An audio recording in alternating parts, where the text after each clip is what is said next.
Hello and welcome live from New Delhi. You're watching DD India News Hour. I'm Gautam Roy. Coming up over the next 1 hour. India's Minister Ashwini Vaishnav says inclusive growth is a key pillar of the country's economic blueprint at Davos. Donald Trump is to deliver his first speech at the business mecca after his Oval Office comeback.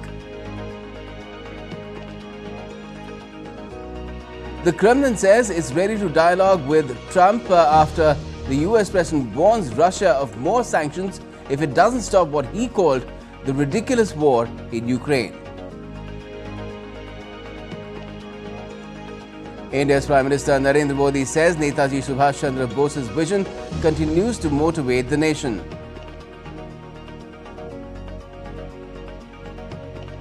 In sports, world number 1 and defending champion Aryna Sabalenka will take on the US's Madison Keys in the Australian Open women's singles final. And Emilia Perez, Brutalist and Wicked lead the 2025 Oscar nominations. Guneet Monga and Priyanka Chopra's Anuja also gets the nod for Best Live Action Short Film Award.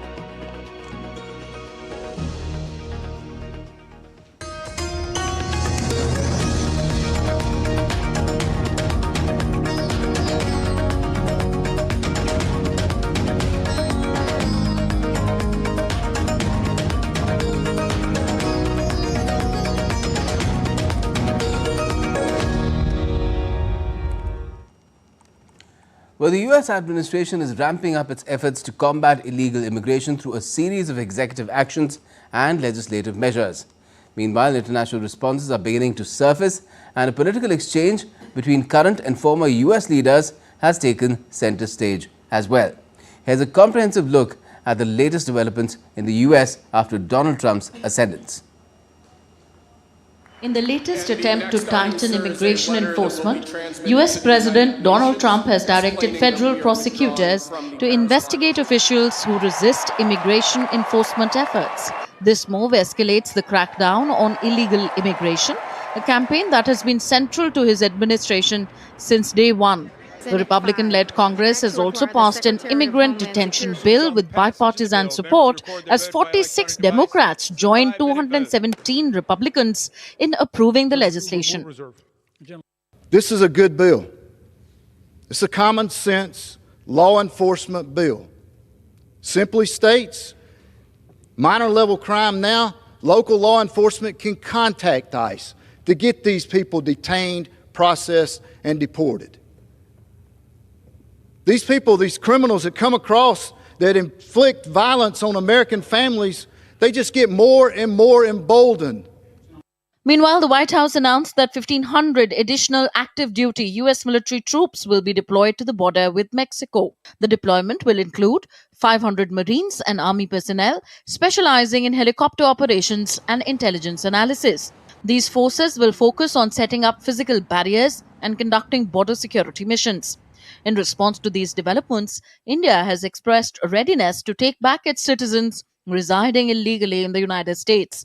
India's External Affairs Minister stated that the country remains firmly against illegal migration, emphasizing its support for the legal movement of people. We are also very firmly opposed to illegal mobility and illegal migration, because you also know that when something illegal happens, many other illegal activities get joined onto it. And it's not, this is not desirable, it's certainly not reputationally good. We have, with every country, and the US is no exception, we have always taken the view that if there are any of our citizens who are not here legally, if we are sure that they are our citizens, we have always been, open to their legitimate return to India. On the political front, President Trump, in his first interview since beginning his second term, issued a sharp warning to Joe Biden. Trump highlighted that Biden's predecessor himself had not issued a preemptive pardon that could shield him from legal actions initiated by the current administration. Funny thing, maybe the sad thing, is he didn't give himself a pardon. And if you look at it, it all had to do with him. I mean, the money went to him. As the US administration intensifies its immigration crackdown, The ripple effects are being felt domestically and internationally. Bureau Report, DD India. And Donald Trump's remarks on Ukraine have triggered a response from Moscow. The Kremlin has said that it's ready for mutually respectful dialogue with Washington, but added it saw nothing new in Trump's remarks. Donald Trump on Wednesday warned Russian President Vladimir Putin to come to the negotiation table and stop this ridiculous war within quotes with Ukraine or face a high level of sanctions and trade tariffs. Fuzail Ahmed reports. The inauguration of Donald Trump as US President has opened a window of opportunity for a peace deal between Russia and Ukraine. On Thursday, Kremlin emphasized Moscow's readiness for equal, mutually respectful dialogue with Washington, but it added that it saw nothing particularly new in Donald Trump's latest remarks on the Ukraine. We remain ready for dialogue. President Putin has repeatedly spoken about this for equal dialogue, for mutual respect. Dialogue. This dialogue was maintained between the two presidents during Trump's first presidency. We are waiting for signals which we have not come yet. Kremlin's reaction came after US President Donald Trump, in a post on Truth Social on Wednesday, told Putin to make a deal now and threatened high levels of taxes, tariffs and sanctions. Trump wrote on Truth Social that, all that being said, I'm going to do Russia, whose economy is failing, and President Putin a very big favor. Settle now and stop this ridiculous war. It's only going to get worse. If we don't make a deal, and soon, I have no other choice but to put high levels of taxes, tariffs and sanctions on anything being sold by Russia to the United States and various other participating countries. Let's get this war, which never would have started if I were president, over with. The war should have never started. If you had a competent president, which you didn't, the war wouldn't have happened. The war in Ukraine would have never happened if I were president. Ukraine said Trump's sanctions threat sends a strong signal to Russia. It was really strong message and strong signal. We need to increase pressure on Russia and to force Russia to negotiate. We need USA leadership. We need more engagement of USA. So we do really welcome such strong messages from the President Trump. Trump's remarks have also generated huge interest among European leaders. EU politicians pushed for a united approach on any peace deal in Ukraine, saying Europe should be included whenever talks take place. We should stay together and we should stay committed, remain committed to support Ukraine as long as it takes. And of course, everybody of us is longing for peace, but particularly Ukraine. And it has to be a peace in freedom and not only a peace for any price. So nothing about Europe without Europe is also the main thing here. And what we want to see, or what we really need to work for, is that we are behind that negotiation table. While NATO Secretary General Mark Rutte said Ukraine needs more weapons support to help them negotiate with Russia's Vladimir Putin from a position of strength. Fuzail Ahmed reports for DD India. Egyptian Foreign Minister Badr Abdulati has met with his British counterpart, UK Foreign Secretary David Lammy, in Cairo on Thursday. According to a statement by Egypt's Foreign Ministry, the meeting comes as part of the UK-Egypt Association Council, which aims at strengthening the strategic partnership between the two countries. The statement also says that the two ministers discussed the ongoing situation in Gaza, Syria, Sudan, Somalia and the Red Sea, among other political issues. Now, amid political unrest, South Korea's impeached President Yoon Suk-yeol appeared before the Constitutional Court for the fourth impeachment hearing on Thursday. Earlier, Anti-Corruption Agency has recommended that Yoon be charged with insurrection and abuse of power following a probe into his short-lived martial law declaration. DD India's Rahul Padhyay has more.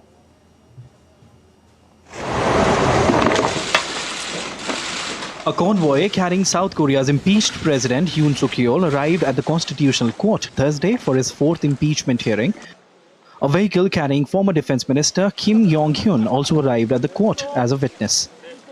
Amid the ongoing political crisis in South Korea, Anti-corruption agency has charged impeached President Yoon Suk-yeol with insurrection and abuse of power following a probe into the impeached leader's short-lived martial law declaration. The Corruption Investigation Office for high-ranking officials said on Thursday that it requested prosecutors to file the charges against Yoon, who had suspended civil rule with the intent to exclude state authority or disrupt the constitutional order.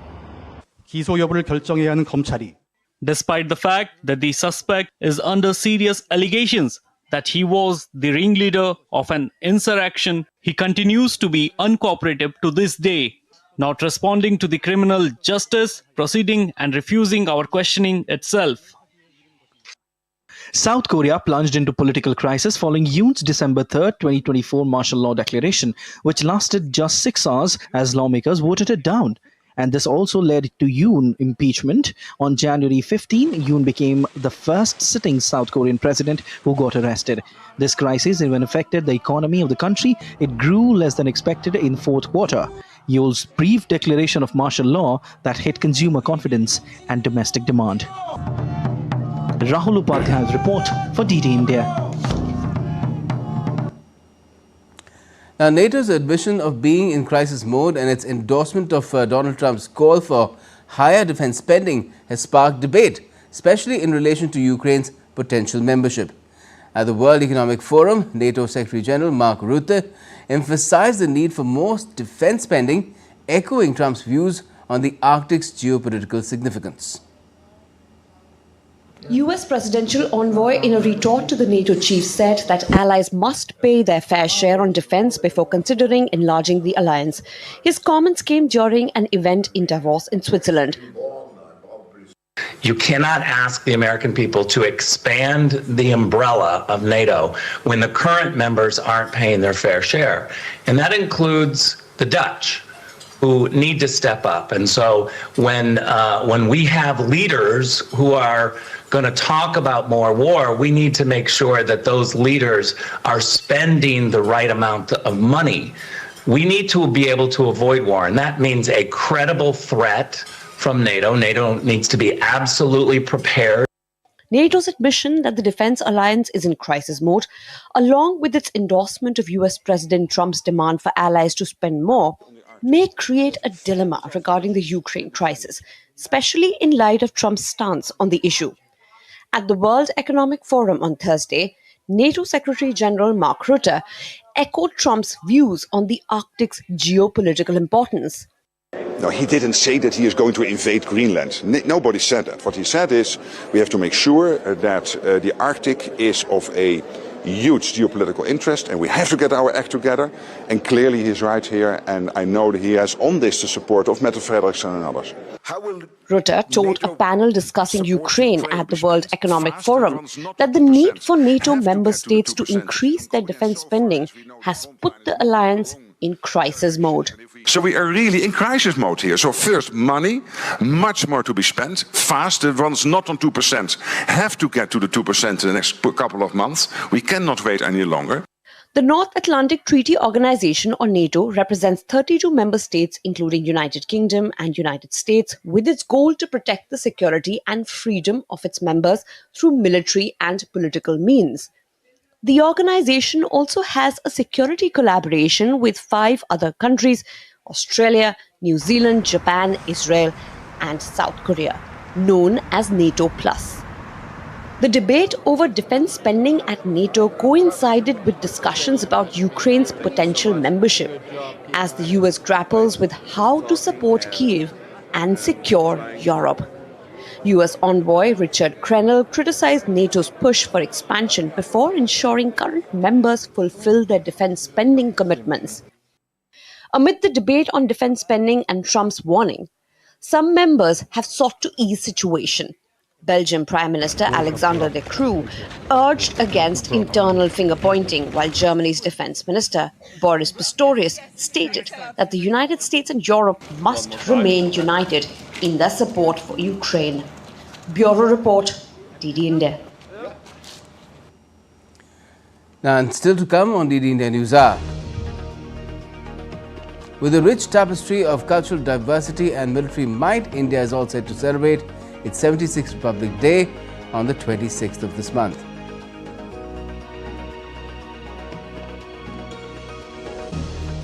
South Indian city, Bengaluru hosts a 3-day Organics and Millets Fair.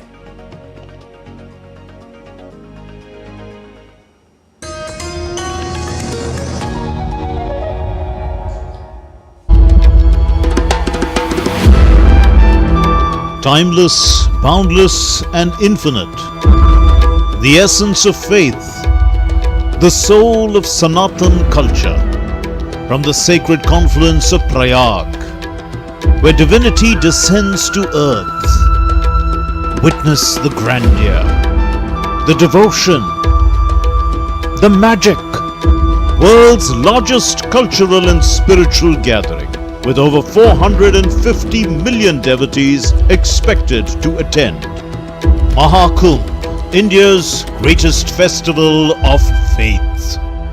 Exclusively on DD India.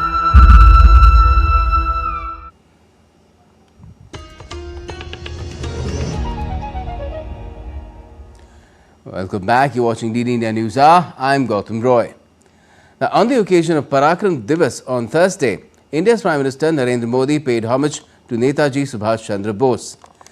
The PM, along with other parliamentarians, paid floral tributes to Netaji at the Central Hall of Samvidhan Sadan in the national capital. The PM also shared his remarks on the day. He noted that Netaji's contribution to India's freedom movement was unparalleled and he epitomized courage and grit, adding that his vision continues to motivate us as we work towards building the India he envisioned. वो चाहते तो अंग्रेजी शासन में एक वरिष्ठ अधिकारी बनकर आराम की जिंदगी जीते, लेकिन उन्होंने आजादी के लिए कष्टों को चुना, चुनौतियों को चुना, देश विदेश में भटकना पसंद किया। नेताजी सुभाष कंफर्ट जोन के बंधन में नहीं बंधे। इसी तरह आज हम सभी को विकसित भारत के निर्माण के लिए अपने कंफर्ट जोन से बाहर निकलना है। हमें खुद को ग्लोबली बेस्ट बनाना है। एक्सीलेंस को चुनना ही है, एफिशिएंसी पर फोकस करना है। Now, the President of Indonesia is the chief guest on India's 76th Republic Day parade. Our correspondent Nanda Dagar caught up with the members of the Indonesia marching contingent who will be part of the 76th Republic Day parade.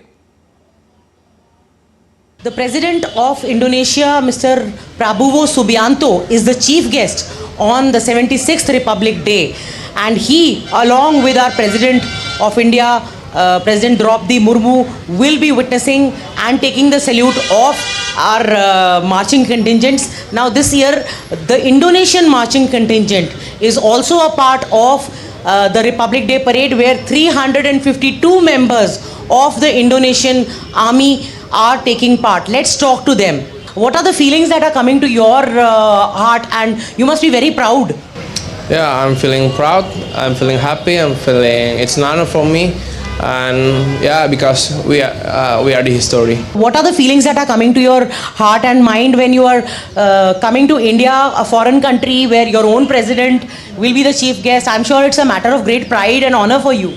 Well, I'm feeling really honored because it's really a big chance for us to enhance the cooperation between India and Indonesia. So I hope that tomorrow, when the exact day, it will be very good, very great. How long have you been rehearsing to march down? When did you come to India?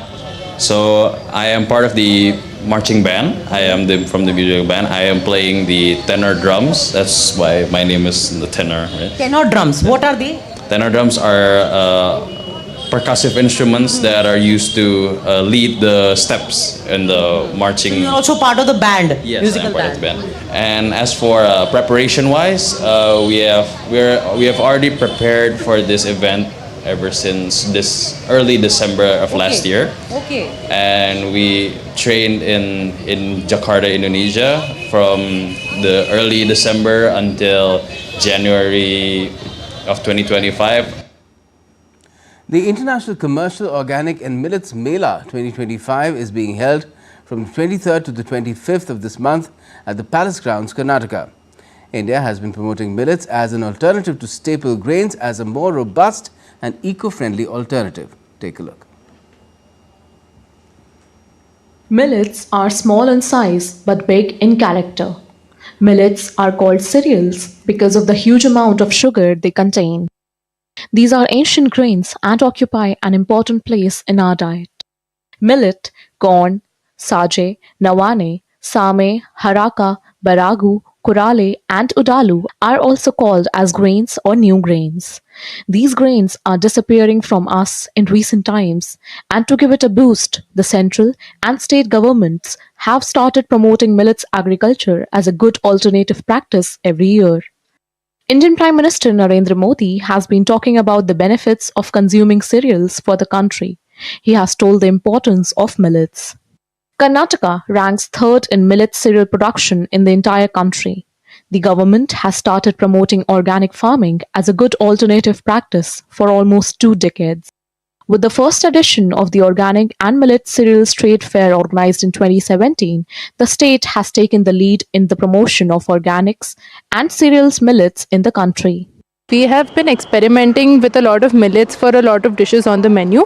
We have experimented in showcasing millets for all the international cuisines that are available. I definitely feel like raising awareness about such native Indian grains is very necessary for the overall health of our country. Today I'll be speaking about desserts that we have showcasing multiple millet desserts that we have in sorghum with fruit tarts as well, where we're trying to showcase in a much better way to healthy options. We also have done a lot of research on innovative products used where we have substituted the base cereal with millets. All the food that we have made here is all made of millets. So it's an alternative of whatever you use in your daily life, like suppose like brownies. So we have converted brownies into a healthier version by using ragi into it. To create awareness and importance of millets as overall nutritional wealth and promote cultivation of cereals, central and state governments have been organizing international trade and millets mela and creating many programs to create awareness, and it is our hope that people will adopt it in their lifestyle. Bureau Report, DD India. And now it's time to get you all the latest from the Mahakumbh, the largest gathering of humans on the planet.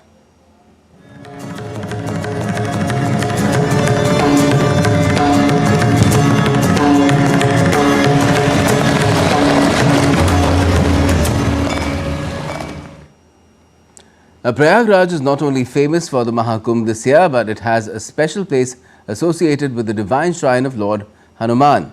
The temple is yet another example of incredible India, which draws pilgrims from all across the world. DD India's Deepika has more. The holy city of Prayagraj is not only home to incredible Mahakumbh, but also has a rich devotional value attached to it. The city is home to the famous temple Bade Hanumanji, also called the Lete Hanuman Mandir. The beautiful temple in the heart of Prayagraj is an underground pit which houses an enormous image of Lord Hanuman. This is the only Lord Hanuman temple in the world. The idol is in reclining position. Hanuman ji is revered by all the devotees. He has his divine power everywhere. Ma Ganga comes to meet Hanuman ji every monsoon. This is an incredible sight which is witnessed by all the people who come here from across the world. Another interesting thing to know about this popular Hindu temple in Prayagraj is that one side of Lord Hanuman's statue gets half immersed in water of the river Ganges. Annually during the monsoon season, when the water level rises. It is believed that the water of the river rises to touch the feet of the deity. During this time, a lot of devotees come to visit the sacred site from the country and also the world and to witness the incredibilities of India. Mahakumbh is not only the festival of faith and devotion, but it beautifully showcases the Indian culture. And that is all the more reason why the entire globe is getting attracted towards Mahakumbh 2025, because it talks about spirituality, it talks about devotion, faith and everyone's belief in the Triveni Sangam, which is the holy confluence of Ganga, Yamuna and Saraswati. Now, Mahakumbh is also showcasing India's rich cultural heritage through several camps. And one such camp is of BAPS Akshardham, which aims to promote cultural values and ethos of India, putting across the social message of drug-free India. Deepika has sent us this report from the Kumbh itself. Take a look. Culture, tradition, togetherness and love, all are being showcased at various camps of Mahakumbh. One such camp is of BAPS Akshardham that aims at awakening the spirit of human service. The camp, set up for the first time ever, aims to promote drug-free India through its back-to-back screenings, educating the devotees on how to follow a healthy lifestyle. Here at this camp, we are promoting Indian culture and ethos. We are also ensuring that India should be drug-free. And for this, we are organizing regular screenings. We also have a different segment of screening that promotes family values. Not only this, the camp does daily yagnas where common people can participate, meditate, perform rituals, and then they seek forgiveness and promises to lead a happy life. The camp also showcases various deities of Hindu culture. Let Go is the art that is now pushed by the BAPS here at Mahakumbh. They've created this huge setup to give away the message of social cause, to understand the feeling of oneness and to harness the emotions of peace and the importance of spirituality through the help of Mahakumbh 2025 here in Prayagraj. With camera person Shiv Suman, this is Deepika reporting for DD India and bringing you incredible stories of India from Mahakumbh. Information and Broadcasting Sanjay Jaju visited the Mahakumbh in Prayagraj on Thursday. During his visit, the Secretary held meetings with officials from Doordarshan, All India Radio and PIB to review the preparations and visited their exhibits as well. After the meeting, he said that Prasar Bharati has made excellent arrangements to broadcast the Mahakumbh to the nation and the entire world. Kumbhavani, a new FM channel, is now operational and also broadcast through public announcement system in the Kumbh area. Digital Mahakumbh कहने के पीछे जो उद्देश्य है वो यह है कि यहाँ जो कुछ घटित हो रहा है, जो पावनता यहाँ पर सबके लिए उजागर हो रही है, देश भर से श्रद्धालु यहाँ आ रहे हैं, उनमें से कई ऐसे हैं शायद जो ना आ पाए, तो वो भी इस चमत्कार का, इस माहौल का, महाकुंभ का अपने घर में बैठे अपने टेलीविज़न पर, अपने फ़ोन पर इसका आनंद ले सकें, इसकी यहाँ पर तैयारी की जा रही है. And still to come on DD India News Hour. We'll be speaking with our expert guest about the India story at this year's World Economic Forum in Switzerland's Davos. World Trade Organization chief issues a stark warning against escalating trade and tariff wars.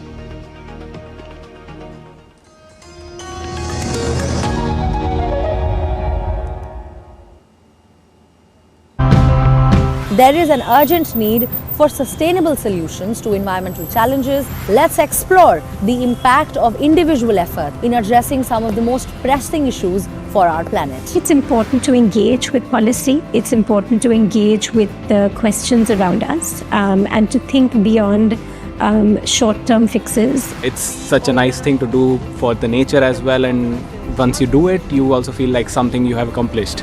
I received training from them and started this business in 2019. So I thought it's good business if I can earn 30,000 rupees after investing just 2,000. I've known Father Godson Samuel for over 4 years now. We used to discuss how to replace plastic with palm products in an innovative way that can be easily accepted by people.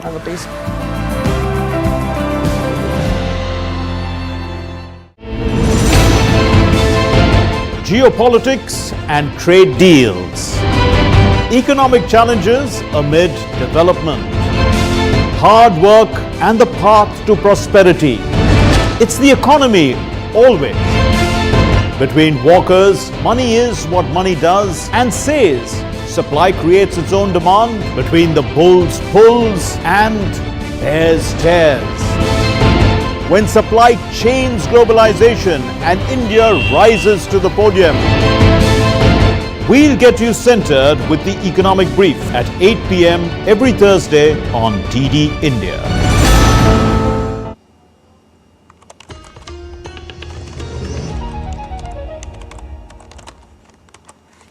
Welcome back. You're watching DD India News Hour. I'm Gautam Roy. Now, Donald Trump is speaking remotely at the World Economic Forum in Davos, Switzerland tonight.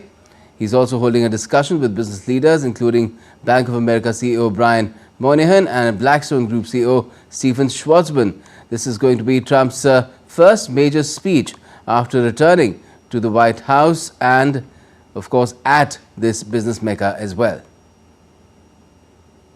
Now, World Trade Organization, that's WTO chief Ngozi Okonjo-Iweala, has issued a stark warning against escalating trade wars, saying they could lead to double-digit global GDP losses reminiscent of the 1930s.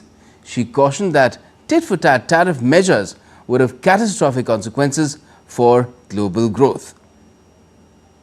If we have tit-for-tat retaliation, whether it's 25%, tariff 60%, and we go to where we were in the 1930s, we're going to see double-digit global GDP losses.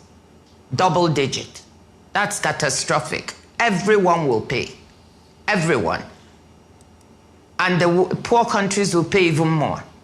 Second, if we just do not quite tit for tat, but even a version of that, let's say we break into two trading blocks and, we're not trading across the world, and we layer in trade policy uncertainty. We've done that work too. We're going to lose 6.4% of real global GDP in the longer term. And the European Union says it's open to talks on buying energy and arms from the US to avoid new tariffs threatened by Donald Trump.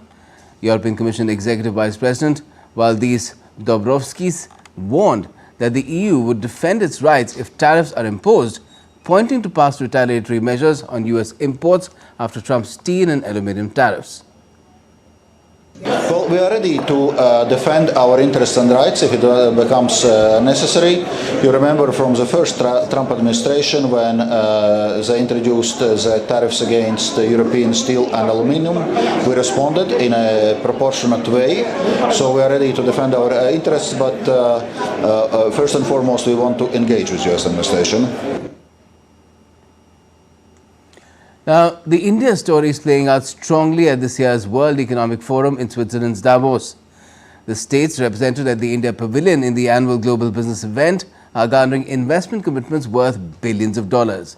Thursday also saw India's Information and Broadcasting Minister Ashwini Vaishnav put across Prime Minister Narendra Modi's blueprint of making India a developed nation by 2047, when it completes 100 years of independence. Here's a report. The future of the global economy in face of rapidly changing circumstances ranging from geopolitics, trade, climate and technological transformation driven by artificial intelligence is being deliberated by world leaders and business honchos at the World Economic Forum in Davos, Switzerland. India's Information Broadcasting Minister Ashwini Vaishnav spoke about the nation's economic blueprint at a session on Thursday, highlighting India's 4 strategic economic pillars to reach the goal of becoming a developed nation by 2047 when it celebrates 100 years of independence. India has a very well thought through economic strategy at this point of time for the last many years now. The strategy is based on 4 pillars. Pillar number 1 is public investment in social, physical and digital infrastructure. Pillar number 2 is a lot of focus on technology, manufacturing and innovation. Pillar number 3 is inclusive growth. We have a very diverse society, inclusive growth. Pillar number 4 is simplification.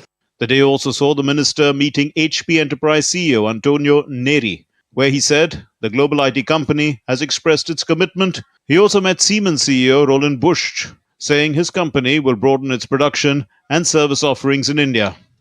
In another session on reimagining growth, the minister mentioned the rising global interest in Made in India products, emphasizing India's efforts to align with global best practices.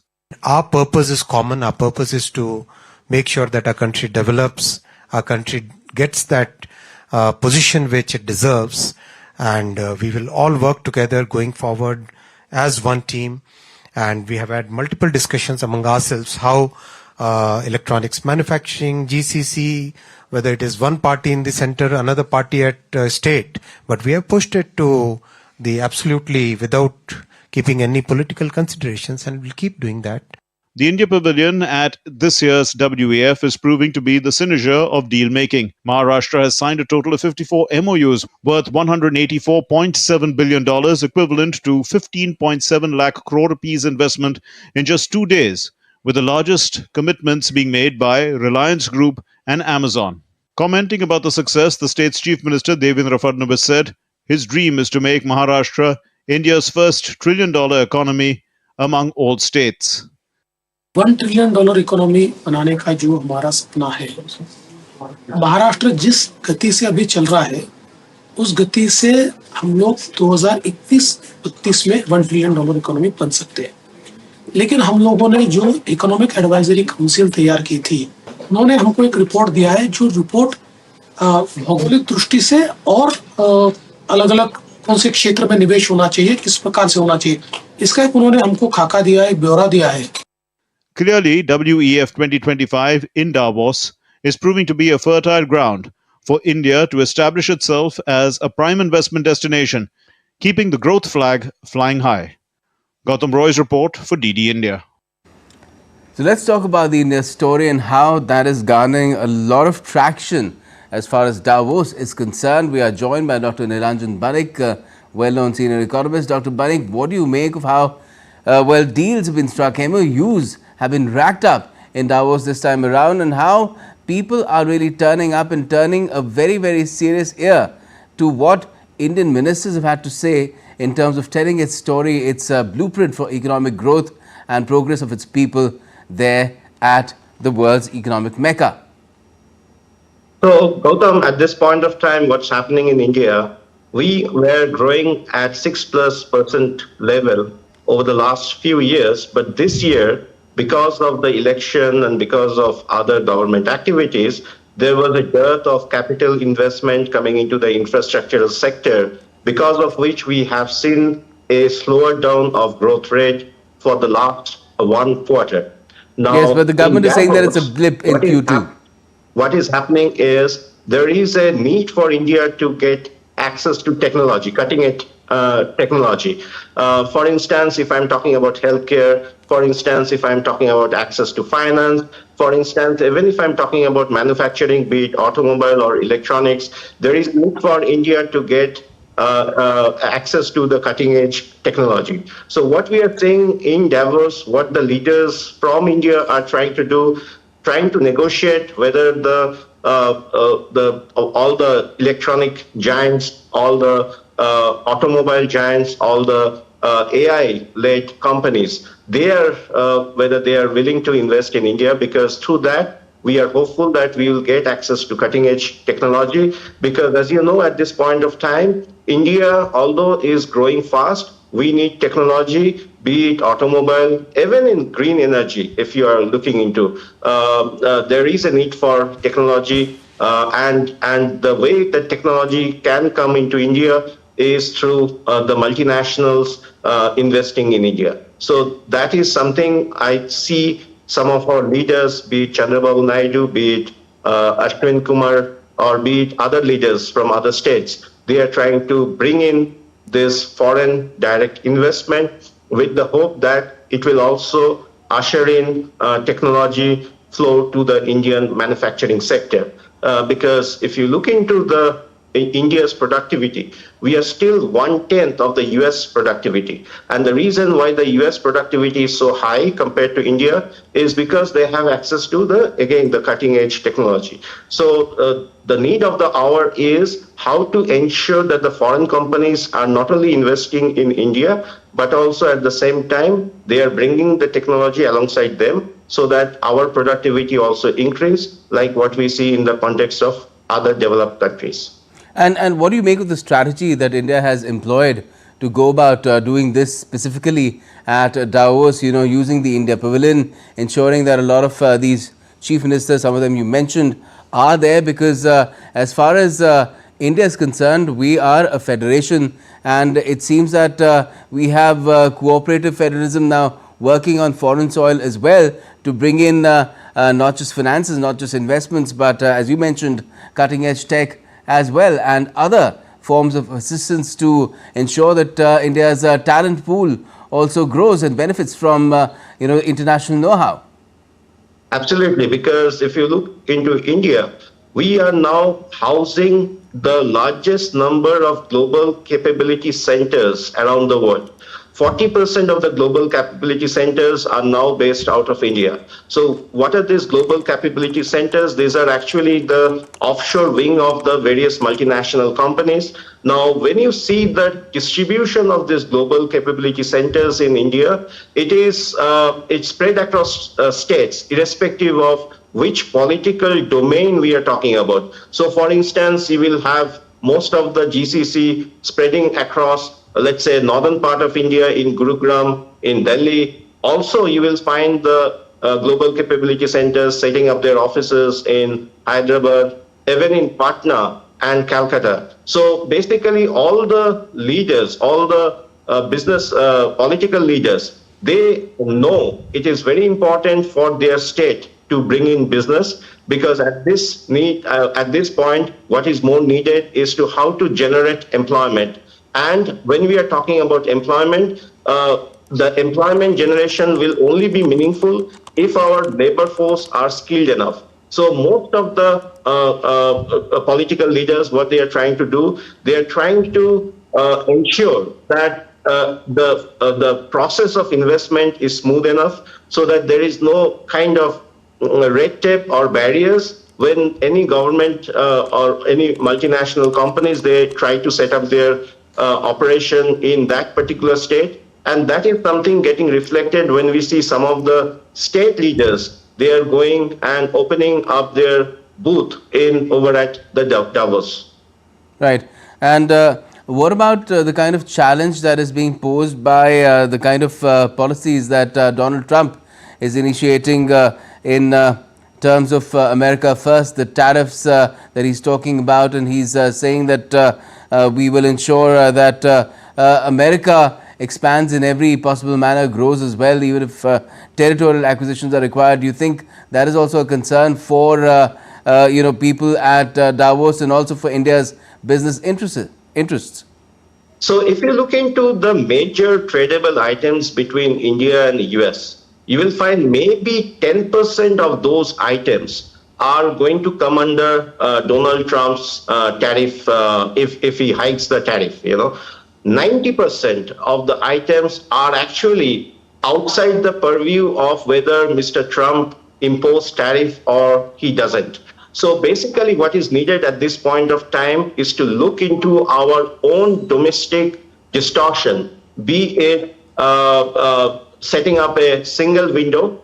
It is very important that if you are trying to invite any foreign companies to set up their shop in your state, you should have a single window clearance so that all the red tapes kind of things are taken care of. It is also very important that the political thing does not intervene in terms of when the business is running. For instance, in some states we have seen there are instances the political party, they insist that their party members should be hired, So that kind of thing should not be taken into consideration when we are talking about whenever any foreign direct investment is coming into any particular states in India. Because at the end of the day, the more we give them a what we call plug and play kind of resources, meaning that you give them the land alongside, you also give them access to water, electricity, environment clearance. So basically you are actually trying to reduce the number of file movement in order for any business to operate. So if you are doing that, you will see more and more investment coming into your states. And the prime example of that are the southern states in India, be it Telangana, be it Tamil Nadu, be it Karnataka. They have mastered this art of attracting foreign businesses only by providing this plug and play kind of infrastructure that I was mentioning about. All right, and let's hope that more is put in place and the India story goes further and further, becoming a developed nation by 2047. Thank you for joining us and talking about it, Dr. Banik. Thank you. And still to come on DD India News Hour. India's differently able cricketers facilitated in Delhi after winning the PD Champions Trophy.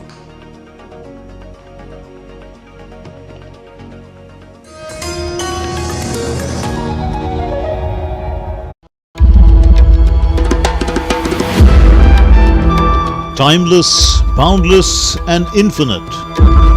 The essence of faith, the soul of Sanatan culture, from the sacred confluence of Prayag, where divinity descends to earth. Witness the grandeur, the devotion, the magic, world's largest cultural and spiritual gathering, with over 450 million devotees expected to attend.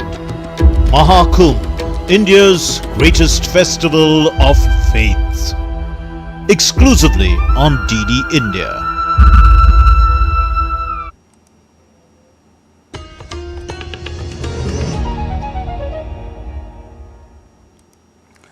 Welcome back. You're watching DD India News Hour. I am Gautam Roy. Now, cab aggregators Ola and Uber are under scrutiny as the Consumer Protection Authority of India has issued notices over allegations of charging different fares based on the user's mobile operating systems. India's Consumer Affairs Minister Pralhad Joshi has made an announcement on social media platform reiterating a zero-tolerance policy for consumer exploitation. Last month, Joshi directed the CCPA to investigate the matter thoroughly. The Indian People Forum's Business and Professional Council hosted the Innovator and Investor Summit in Dubai. The event spotlighted 3 startups, Zero Hero, Plus X Electric and AUM Venture Capitals, whose innovations celebrate India's emerging role as a global hub of innovation and entrepreneurship. Sridhar S. Iyengar, CFO of Mubadala and UAE's Sovereign Wealth Fund, highlighted the theme of the event, from startup to scale up, which perfectly encapsulated the journey of every entrepreneur. From each of those startups, in fact, we have seen how they have scaled up, how they have become successful examples, basically, or how they are aspiring to be successful examples. So, what for me, it's a celebration. Any entrepreneurship or a journey of professionalism is a celebration. The IMC Chamber of Commerce and Industry conducted an international roadshow in Dubai on Thursday, previewing the upcoming Bharat Calling Conference, scheduled for the 27th of February at Mumbai's Geo World Convention Centre. Sanjay Mariwala, President of IMC Chamber of Commerce, said that the event aims to help India gain access to global technologies to bring investments into India and more. This is the 25th edition of this conference. It's a silver anniversary for us, and we are expecting this conference to be a very important milestone event in the history of IMC. And this conference is supposed to give us access to technologies, bring investment into India, take India's investment international, and take help from the various trade agreements we have across the world to make this effective. And time now to get to all the sporting updates as well. Now, defending champion Aryna Sabalenka is set to face Madison Keys in the final of the Australian Open women's singles on Saturday. World number 1 Aryna Sabalenka eased past Paula Badosa to reach a third successive Australian Open final on Thursday. Sabalenka is just 1 victory away from becoming the first person to win 3 Australian Open titles this century. On the other hand, Madison Keys powered through a thrilling semi-final on a final set tiebreak against Iga Swiatek. The 19th seed fought back from a set down to shock the world number 2 and reach her first Australian Open final. Now, India's differently abled cricketers ruled the Physically Disabled Championships Trophy 2025, defeating England by 79 runs in a thrilling final. They were felicitated in Delhi after their historic triumph at a grand ceremony where Swayam founder Sminu Jindal honoured the players.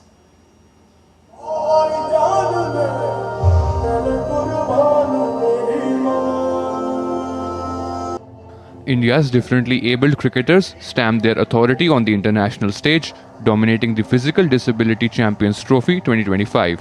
In a nail-biting final, India outclassed England by 79 runs to clinch the coveted title.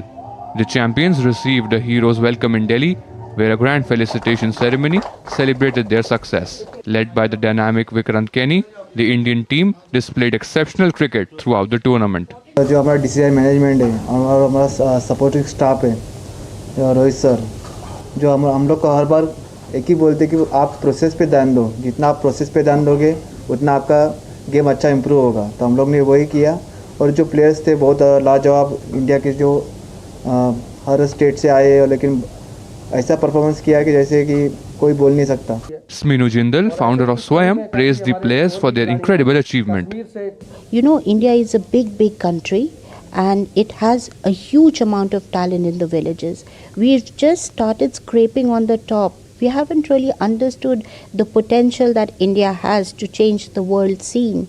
Our current government has been very active and is the first of its kind that they have started an initiative called Accessible India campaign.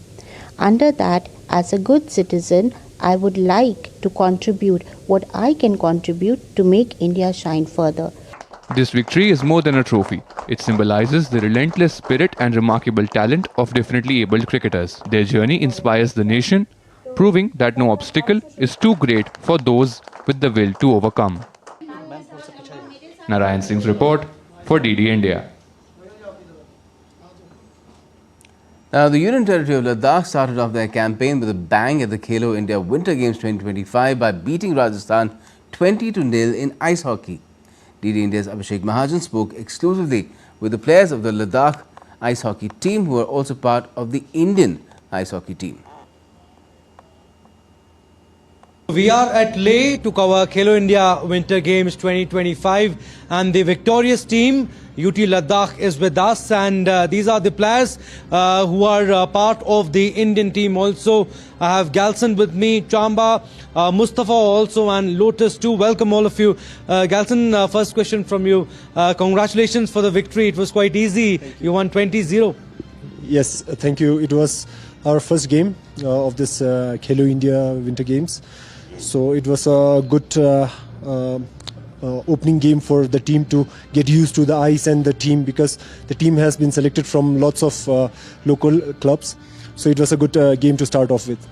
Okay, good game to start off with. Are you happy with how the platform has been given to the young players and also the established players also? I mean, all the players at the same platform, youngsters and experienced players also playing the Khelo India Winter Games? Yeah, I think it's absolutely a good platform for players from all categories to come, young to learn, and opportunity for the elder players to coach the young generation and have a smooth transition to promote this beautiful sports. Every youngster in Leh Ladakh is fond of ice hockey and skating, and they know the rules and they themselves want to play the ice hockey at the highest level. Yeah, absolutely. When you say ice hockey, Ladakh comes automatically to everyone's mind. So I think every youth, every single kid is playing hockey these days. You know, you come to Ladakh, the first thing you ask a kid at the airport, hey, what do you do? The first thing he'll say is, I play hockey. Every single kid is playing hockey here, and I think every parent is supportive, because I think this is a sport where Ladakhis are a bit, ahead of the rest of the states in India, and I think everyone is doing good. We are not at zero, we are somewhere, and we want to take it to the next level. All right. You want to share your journey also, how it started for you? Yeah, I started playing hockey when my sister bought a pair of skates, that was given to her from a Canadian woman. I still remember it. The shoes, the skate I wear now is 5.5. Okay. But back then it was 7, so you can imagine how big it was. But yeah, still I still recall those memories when I see kids skating around at our local rinks. And that's how I started, and my parents started supporting me. The Winter Sports Club, Ice Hockey Association of India, everyone, they all have big role in this journey. With cameraman Shubham Sharma, this is Abhishek Mahajan in Leh for DD India. Now, the nominations for the 97th Academy Awards have been announced on Friday at the Academy's Samuel Goldwyn Theatre on Thursday, Theatre in Beverly Hills, California. Actor, writer, comedians Rachel Sennott and Bowen Yang announced the nominations in all 23 Academy Award categories in a live presentation. The strong contenders include movies like The Brutalist, Conclave, The Apprentice, Emilia Perez, The Substance and Wicked. Emilia Perez leads the field of nominations this year with 13 in total. Falling close behind with 10 each are The Brutalist and Wicked, while A Complete Unknown and Conclave scored 8 each. A lot of monkeys in those films, I just realized. For achievement in cinematography, the nominees are... For performance by an actor in a leading role. An Indian short film, Anuja, has bagged a nomination in the Best Live Action Short Film category at the 97th Academy Awards. The movie follows 9-year-old Anuja, a gifted girl working in a garment factory in Delhi. Film producer Guneet Monga has said that her film's nomination is a testament to how a story made with all heart can transcend all borders, sparking meaningful conversations about education, child labour rights and the dreams of young children everywhere. And that's all for this edition of DD India News Hour. Let us know your thoughts on the news of the day. And for those on the go, you can get all the latest news and updates from India and across the world on DD India's mobile app. It's available on both Android and iOS. You can scan the QR code on the screen and download the app right away. And we'll be back with more news as it breaks here on DD India. I'm Gautam Roy, and from all of us here in Delhi, thanks for watching DD India News Hour.